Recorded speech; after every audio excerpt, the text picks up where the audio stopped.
Hey, ¿cómo están? Gracias por vernos hoy. Hemos vuelto en una nueva edición y venimos con toda a decirles qué está pasando en Colombia, con P de paro. Les contaremos desde lo que pasa en Ituango con el retorno de más de 4.000 desplazados, pasando por el sueño de tener casa siendo jovencito o de ser todo un profesional en videojuegos, y llegando al tema que muchos estamos cansados de escuchar, pero que la vida en paz no nos deja, el COVID y ahora las vacunas. Les recordamos que nos pueden visitar en el sitio web de laurbe.edu.udea.edu.com y ahí encontrarán una información que seguramente será de su interés.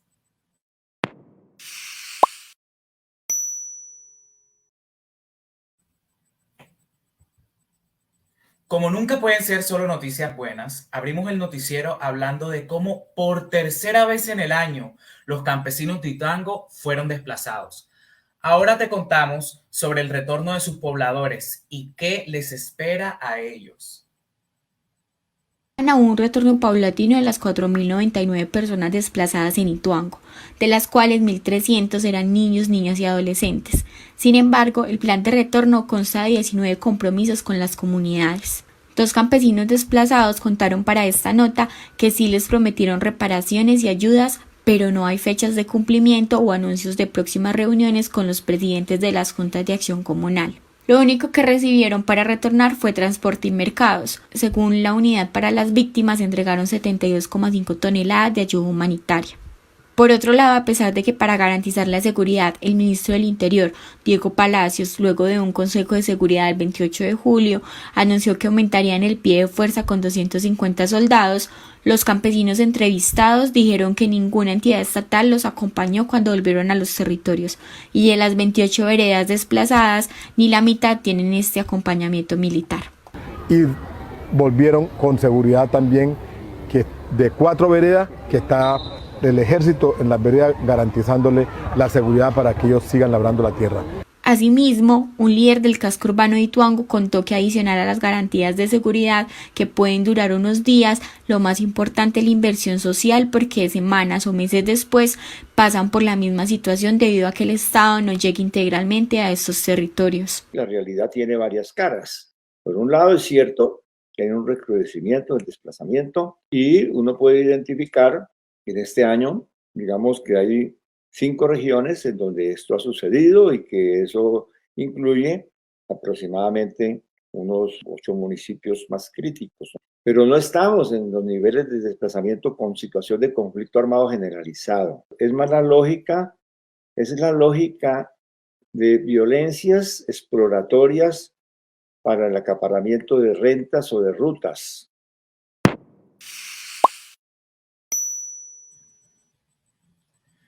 Y bueno, eso no es todo. La próxima semana tendremos ampliación en nuestras redes de esta noticia, en donde nuevas fuentes nos hablarán de cómo avanza esta situación.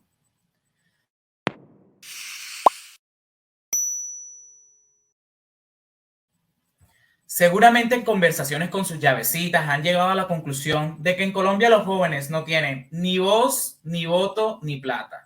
¿Recuerdan que en la emisión pasada hablamos sobre el regreso de los consejos municipales de juventud? Pues ya es una realidad. Estamos en un momento clave para quienes aspiran a ser elegidos y trabajar por los proyectos de las juventudes. En julio se cerraron inscripciones a los CMJs de listas independientes, dando pie a las de partidos políticos y organizaciones formalmente constituidas. Los candidatos de ambas modalidades expresan a qué se han enfrentado durante el proceso. Es un poquito más difícil ser lista independiente, pues porque primero que todo no tenemos como un reconocimiento dentro de las personas, y segundo, las listas independientes tenemos que recoger 300 firmas, también y dar pues como las estrategias de campaña, porque si no tenemos como entonces ese apoyo externo. Es una decisión importante porque siempre que uno participa en algún proceso electoral uno tiene un peso gigante, el peso de las personas que van a confiar en uno para que uno la represente. También expresan que aunque dentro del mismo proceso se les ha facilitado una guía permanente para ser parte del consejo, la promoción de los CMJ pudo ser un poco más abierta. Se pudo haber hecho más organizada y se pudo haber llegado a más jóvenes. La alcaldía a veces de pronto no favorece mucho que se potencien estos espacios, pero aún así digamos que se cumple con la tarea. Por otro lado, quienes ya han pasado por estos espacios de participación proponen solución a posibles retos que enfrentarán los jóvenes, como son la intención de partidos políticos por instrumentalizarlos y el trabajo de ejercer verdadera representatividad. Es importante que lo hagan no por un partido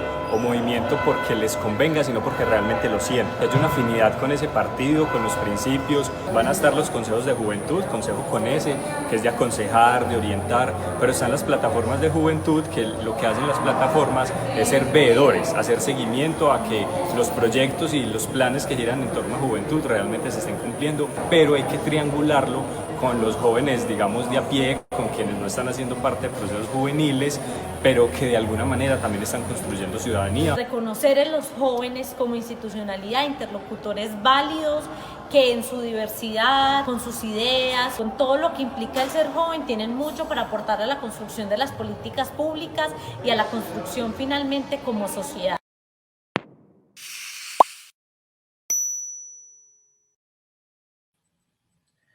Jóvenes Propietarios es un nuevo proyecto estatal que busca, por medio de subsidios, que las nuevas generaciones de colombianos consigan su vivienda propia, que no sea tan difícil para un joven poder tener su casa.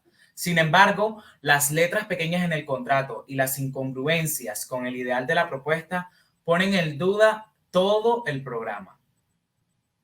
Es un proyecto llevado a cabo por la Presidencia y respaldado por el Fondo Nacional del Ahorro, que busca subsidiar a las personas de entre 18 y 28 años para la adquisición de una casa propia. Algunos de los requisitos que encontramos para poder ser beneficiarios del programa son estar interesados en la compra de una vivienda de interés social nueva o no haber recibido un subsidio de vivienda del Gobierno Nacional anteriormente, entre algunos otros. Sin embargo, las personas que han tratado de aplicar el programa han encontrado inconsistencias a la hora de tratar de ser beneficiarios, como es el caso de Andrés Fernández, joven estudiante y habitante del municipio de Yarumal, que no fue apto para aplicar al programa por no contar con los recursos para un crédito bancario, a pesar de que se puede aplicar al programa teniendo ingresos de entre 0 y 4 salarios mínimos mensuales legales vigentes. Y decía que el principal administrador de dicho proceso es el Fondo Nacional del Ahorro.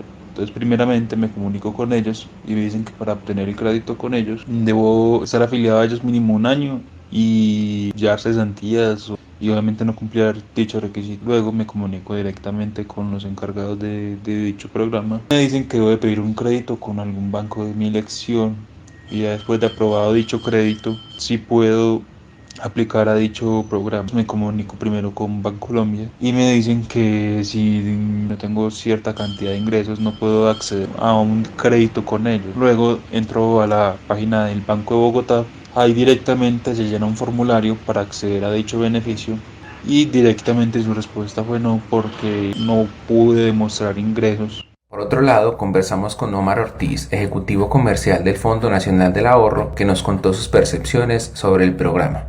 Es muy beneficioso para los jóvenes como tal, porque vamos, para un joven que saque un crédito que esté entre 18 a 20 años, a los 40 años ya tener su casa propia, es muy beneficioso. La verdad, sí, vemos que hasta la fecha, aunque es un programa muy nuevo, aún salió con falta de estructuración en algunas partes, pero aún así la aceptación fue, una cosa bárbara.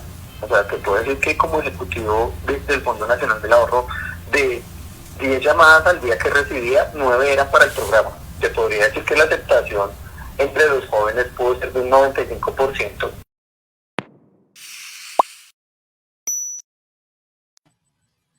Y yo no voy a tolerar más que otra tía regañe al sobrino porque se la pasa encerrado en el cuarto jugando Play. Los eSports sí son un deporte y cada vez toman más fuerza en Colombia. Pero bueno, no todo es tan positivo como es de costumbre. Esto opinan los profesionales en videojuegos. Como Counter-Strike, Valorant, Call of Duty y muchos más eran considerados un pasatiempo para adolescentes. Sin embargo, gracias a su crecimiento, estos están pasando a ser parte de los eSports. Los eSports son competiciones de videojuegos que se han convertido en eventos de gran popularidad. Solo del 2020 al 2021, según Newzoo, la tasa de crecimiento de jugadores ya es impresionante, con un 5,4%. Además de que podría ser en el futuro el segundo deporte más importante mundialmente. Por esta razón, los mismos amantes a estos juegos deciden crear organizaciones dispuestas a contratar a jugadores, crear torneos y darle visibilidad a este nuevo deporte. y ellos son los que se encargan de tener a los jugadores pues satisfechos con todas las necesidades que tengan. El gobierno todavía le falta mucho trabajo para apoyar los esports en los países. Y es que en Colombia, a pesar del auge que está teniendo este deporte, no se ve aún el suficiente apoyo para que jugadores logren profesionalizarse. En teoría, nosotros tenemos una Federación Colombiana de Deportes Electrónicos. El aporte a la escena competitiva creo que es mínimo. O sea, tiene el nombre de Federación Colombiana de Deportes Electrónicos, pero no integra las comunidades, no es capaz de organizar ni siquiera los torneos, o sea, una buena gestión de los torneos que ellos hacen. La mayor petición de los jugadores profesionales de esports es contar con un incentivo educativo y dar más capacitación sobre este mundo a las futuras generaciones. La clave está en conseguir a las personas adecuadas que puedan empezar a estructurar la escena de los deportes electrónicos en Colombia. Estaría bueno por parte de las universidades, no sé, públicas, del gobierno obviamente, empezar a dar becas, empezar a incentivar de que esto es un deporte más. Jugadores profesionales y jóvenes que aspiran a esta carrera esperan que en Colombia se le dé más renombre a este nuevo deporte naciente, para así poder empezar el camino hacia el nuevo futuro deportivo.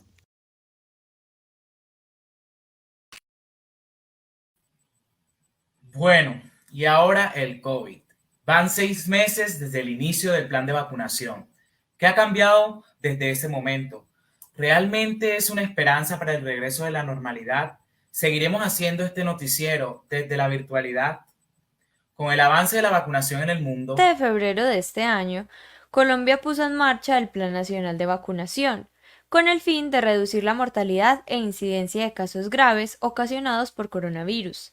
Proceso que se combinó con factores como el cansancio pandémico debido a la saturación informativa y la necesidad de trabajo por la alta informalidad que presenta el país, dando como resultado un cambio de comportamiento en la sociedad, caracterizado por la relajación en las medidas de protección y bioseguridad.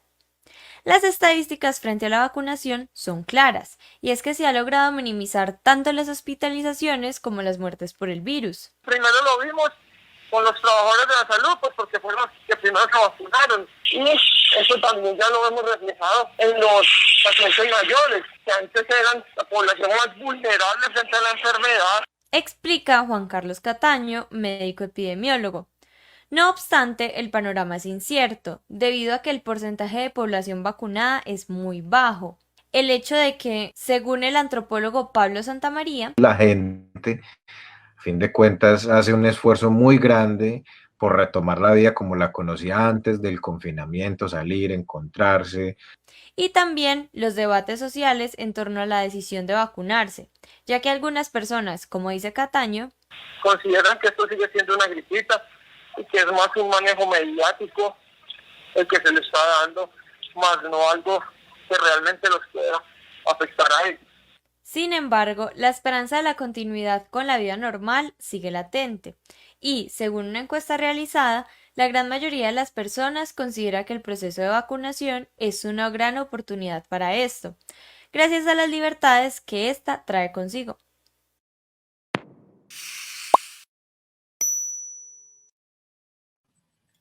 Con el avance de la vacunación en el mundo, surge un debate sobre si su aplicación debería ser obligatoria. Y en ese caso, ¿qué tan ético sería?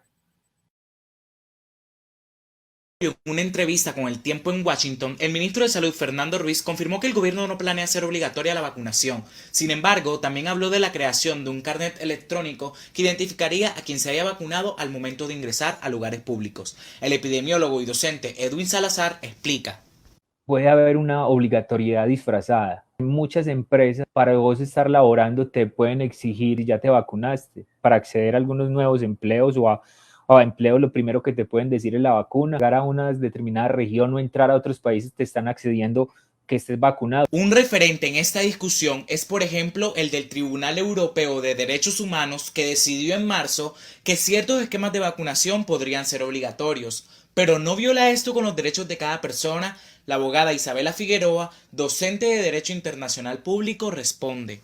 El tribunal entendió que el Estado tendría justificativa para imponer restricciones a las personas que no se vacunan dado que existe otro bien jurídico más importante que sería el derecho a todas las personas de estar libre de determinadas enfermedades como el sarampión. Por otro lado, si la vacunación no es obligatoria aún, ¿han funcionado las medidas del gobierno para incentivar su aplicación en la población? Salazar responde. Decir que tenemos unas medidas implementadas de incentivos por parte del gobierno, como se ve en otros países, que acceden a unas ayudas económicas o a unos tipos de bonos solamente por vacunarse. No, eso aquí hasta el momento no lo hemos visto. Son iniciativas a baja escala o iniciativas de privados. Esta pobre incentivación se ve reflejada en centros de vacunación vacíos. Un estudio de la Universidad de Maryland revela que para junio de 2021 el 27% de los colombianos desea no vacunarse. Figueroa declara. ¿Quién de nosotros no tenemos malas experiencias en el sistema de salud pública, ¿no? Digamos, es comprensible esta desconfianza y esta desconfianza no la vamos a salir de eso con obligatoriedad.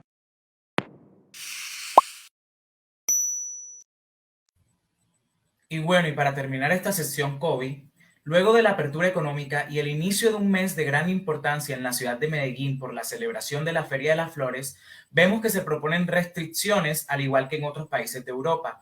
¿Será esta la base de la restricción al ingreso de espacios públicos? Aquí está la Feria de Flores, una reactivación con restricciones. A Medellín regresa la reactivación de la economía, eventos tan culturales como la Feria de Flores que se realizará el 12 de agosto. Con eventos como los silleteritos, fondas, festivales y muchos más. En todos los sitios públicos en tiempos de pandemia impusieron restricciones. En la Feria de Flores no va a ser la excepción. Una restricción nueva y de las más importantes es el carnet donde demuestre la vacuna del COVID-19. Será requisito para los mayores de 40 años en todos los eventos. Debido al buen avance de la vacunación es que se está imponiendo esta nueva regla. Es allí donde entra la discordia. ¿Dónde queda la libre elección o expresión si decidimos o no aplicar esta vacuna? El abogado civil Abdul Vélez nos cuenta al respecto de esto. La Constitución Política en su artículo 1 predica el respeto a la dignidad humana, de allí que hace valer los derechos fundamentales de cada persona, como lo son la libre expresión en su artículo 20, el derecho a la igualdad o a ninguna discriminación en el artículo 13, esto en el caso de la negación de una persona al acceso a un lugar público. Las personas que no se han vacunado o no quieren hacerlo, por ahora allí existe un vacío jurídico, pues no hay legislación para regularlo. Si a alguna persona se le niega algún derecho fundamental, ésta podrá accionar el derecho de tutela para exigirlo. En el país están tomando medidas para exigir más adelante este carné en todos los lugares públicos. Aún no se ha decretado, pero si la vacunación sigue tan eficaz y tan rápida, será el nuevo requisito. Si usted no decide vacunarse, está arriesgando su vida y la de los demás, comenta en una entrevista el congresista del Centro Democrático, Edwin Ballesteros. ¿Está usted preparado para el nuevo requisito que se viene?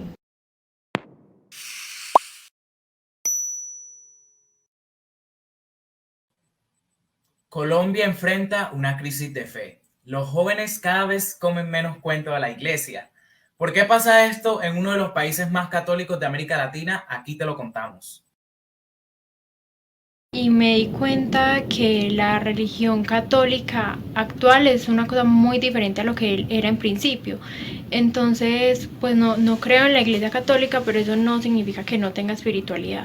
O sea, por ver que de pronto no son lo suficientemente sinceros, no son lo suficientemente, ¿cómo decirlo?, como capaces de contextualizar todo lo que predican en sus enseñanzas, no tienen pues como esa credibilidad. Colombia es un país en su mayoría católico, aunque en los últimos años esto ha tenido un gran impacto negativo, ya que los jóvenes se han alejado cada vez más de la iglesia hasta el punto de abandonar totalmente su práctica religiosa. De jóvenes que no creen en la iglesia. No solo se ha visto afectada la fe de los jóvenes, también se ha notado un descenso en el ejercicio de la fe en la vocación del sacerdocio. Realmente, porque antiguamente los seminarios eran de más de 100 estudiantes, hoy nosotros contamos con alrededor de 60 seminaristas en Santa Rosa. La iglesia busca nuevas alternativas para que se reactive nuevamente la fe en los jóvenes y no llegue una crisis vocacional. O la presentación de una fe no joven de parte de la iglesia, En eso tenemos que trabajar mucho pastoralmente. En estos jóvenes hay patrones que llevan a 3 arquetipos: los heridos, quienes se sintieron abandonados por Dios en una época difícil; los dejados, quienes tienen problemas para conectar sus creencias religiosas con sus experiencias frente al mundo; y los disidentes, que tienen un rechazo más pronunciado hacia la iglesia por desacuerdos en temas polémicos como el matrimonio igualitario. El libre desarrollo de la personalidad no es religioso y los jóvenes no estamos de acuerdo con eso.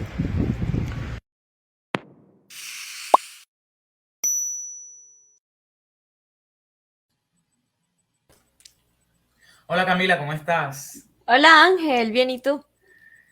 Bien, qué bueno que estés conmigo para cerrar esta edición. Las dejo con ellas porque antes de despedirnos queremos dejarles algunas recomendaciones.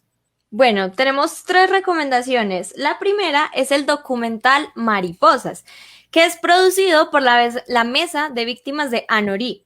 Y este documental cuenta la historia, la vida de 2 campesinas sobrevivientes al conflicto armado en el país.